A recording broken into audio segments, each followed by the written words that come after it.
Nke mbụ kedu ihe a na-akpọ malaria n'asụsụ Igbo? Malaria. Ọrịa ọrịa oyi. Ọgwụla azịza gị. Ọ dị mma. Ka isi ya nnọọ n'akpa. Nke abụọ, kedu ihe a na-akpọ typhoid n'asụsụ Igbo?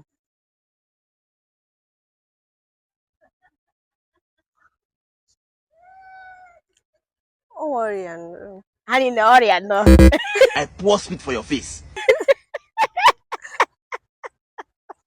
Ọ dị mma. Kedu ihe a na-akpọ mathematics n'asụsụ Igbo? Anyị ewepụkwala abụọ, ọ fụkwara atọ ma ọkwa ngwa ngwa. Kedu ihe a na-akpọ mathematics n'asụsụ Igbo?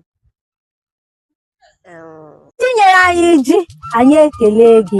A sị na onye kelee eze na nke o mere o mekwa ọzọ. Mana ụbọchị nke taa anyị ebutego Ayajoku. Ayajoku Festival is a yam festival, a cultural and intellectual celebration bringing together Igbo scholars, leaders, thinkers, and creatives. Now, Imo State is the bedrock, the birthplace for Ayajoku Festival. Now, in 2025, Ayajoku is alive. Ayajoku still exists. Ayajoku is here again in Imo State.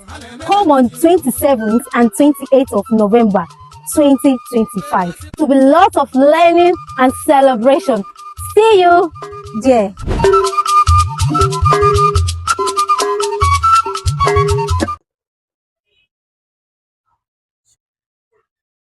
Mathematics n'asụsụ Igbo. I will not be angry with you. Mathematics. Chineke. Mathematics, kedu ihe a na-akpọ ya?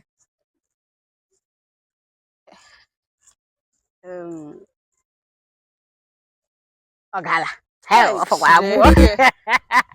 Ọ dị mma. Kedu ihe a na-akpọ dọkịta n'asụsụ Igbo? Dọkịta.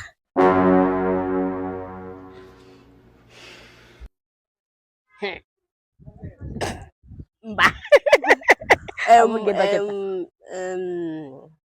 Na-eche.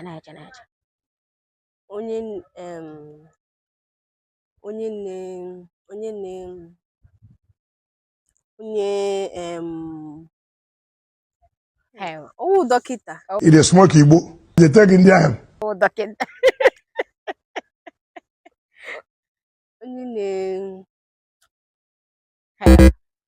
Chineke, Jesus.